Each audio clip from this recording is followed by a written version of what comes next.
Assalamualaikum warahmatullahi wabarakatuh. Alhamdulillahi rabbil alamin. Assalatu wassalamu ala asrafil anbiya'i wal mursalin Sayyidina wa maulana Muhammad wa ala alihi wa sahbihi ajma'in. Amma ba'du. Rabbi syahri sadri wa yassirli amri wahlul 'uqdatam min lisani yafqahu qawli. A'udzu billahi minasyaitonir rajim. Inna nafsala amaratum bisu'i illa ma rahimar rabbi. Sesungguhnya nafsu itu selalu mengajak kepada perbuatan jahat, kecuali nafsu yang diberi rahmat oleh Tuhanku, oleh Allah Subhanahu wa Ta'ala. Sehingga dalam kehidupan sehari-hari, manusia sering tertipu, manusia sering terperdaya oleh dorongan-dorongan nafsu yang tidak diridai oleh Allah Subhanahu wa Ta'ala. Manusia menyangka bahwa dengan terkabulkannya keinginan nafsu, terpenuhinya nafsu-nafsu yang diinginkan, maka dia akan hidup bahagia, maka dia akan hidup tenang, maka dia akan hidup selamat kehidupan di dunia. Padahal dengan selalu memenuhi dorongan-dorongan nafsu tanpa memperhatikan apakah nafsu itu dirahmati oleh Allah Subhanahu wa Ta'ala, apakah nafsu itu diridai oleh Allah Subhanahu wa Ta'ala, akan membawa pada kesesatan. Tidak heran jika kita lihat dalam kehidupan manusia, yang sebenarnya manusia itu mempunyai fitrah kebaikan, manusia itu mempunyai dorongan-dorongan untuk berbuat baik, hilang oleh karena nafsu, oleh karena dorongan ingin memuaskan hawa nafsu, termasuk syahwat-syahwat dunia, nafsu untuk memiliki harta kekayaan yang banyak, nafsu untuk selalu hidup dalam kemudahan, keenakan, kenikmatan dan lain sebagainya. Sehingga manusia mampu berbuat keji, mampu berbuat jahat, mampu berbuat yang sangat dibenci oleh Allah Subhanahu wa Ta'ala, seperti mencuri, memeras, menipu,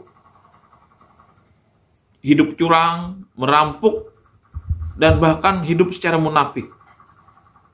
Padahal manusia itu mempunyai fitrah kebaikan. Manusia itu sebenarnya akan hidup tenang, akan hidup selamat, akan hidup bahagia dunia dan akhirat jika dia memancarkan nafsu-nafsu kebaikan.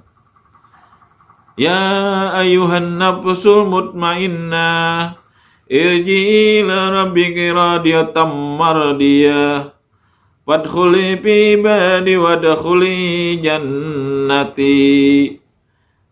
Maka kembalilah kepadaku dengan keadaan tenang dan diridai, dan masuklah sebagai jamaah-jamaahku yang akan mendapat surga, dan masuklah ke dalam surgaku. Itulah nafsu-nafsu yang kebaikan. Jadi ada nafsu mutmainnah yang mendorong bagaimana manusia itu supaya hidup tenang.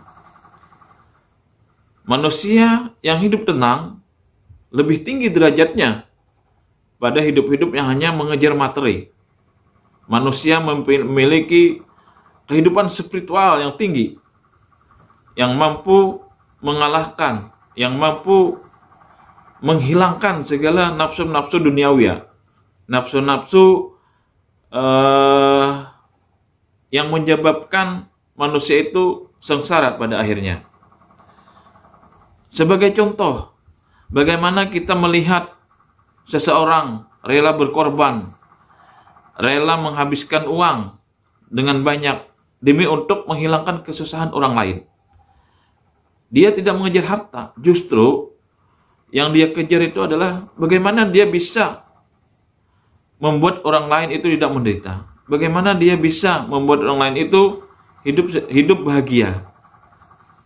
Kemudian kita lihat lagi contoh seorang anak rela menghabiskan uang jajannya hanya karena melihat kucing kelaparan. Dia belikan makanan kucing. Dia beri makan kucing. Dia rela berkorban. Dia rela tidak jajan seharian. Oleh karena membeli makanan kucing untuk agar kucing tidak kelaparan. Kemudian ada lagi dorongan yang nafsu yang sangat bagus juga. Bagaimana seorang mampu berkorban, membersihkan sungai yang mampet. Bagaimana dia membeli alat atau menyewa alat dengan uang sendiri untuk membersihkan sungai agar sungai itu terlihat indah. Sungai itu bisa berfungsi sebagai tempat untuk rekreasi. Sungai itu bisa berfungsi untuk saluran air agar tidak banjir. Itulah nafsu-nafsu yang dorongan-dorongan atau nafsu juga namanya, yang menyebabkan orang menuju kepada kebahagiaan yang hakiki, bahagia dunia dan akhirat, meninggal dengan husnul khatimah, meninggal dengan tenang. Dan Allah berjanji dan Allah merintahkan agar masuklah ke surganya. Itulah nafsu-nafsu yang harus kita kembangkan dalam kehidupan sekarang ini. Bagaimana cara mengembangkan nafsu-nafsu itu? Dorongan-dorongan yang diridai Allah Subhanahu wa taala. Yang pertama adalah kita harus selalu muhasabah, harus selalu mengevaluasi diri. Apakah diri kita ini sudah baik? Apakah diri kita ini sudah berguna bagi orang lain? Apakah diri kita ini sudah lebih banyak berbuat baik daripada berbuat jahat?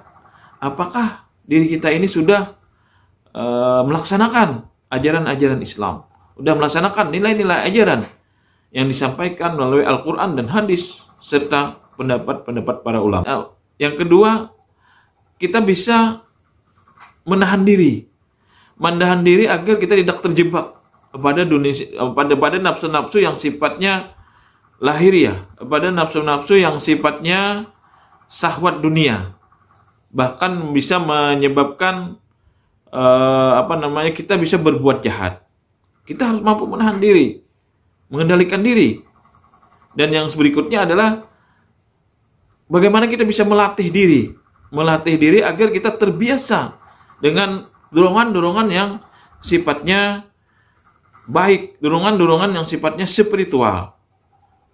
Sehingga pada akhirnya kehidupan manusia di dunia ini menjadi lebih baik, menjadi lebih beradab. Demikian yang dapat saya sampaikan. Salah hilang mohon maaf. Wallahul muwaffiq ila aqwamit thoriq. Assalamualaikum warahmatullahi wabarakatuh.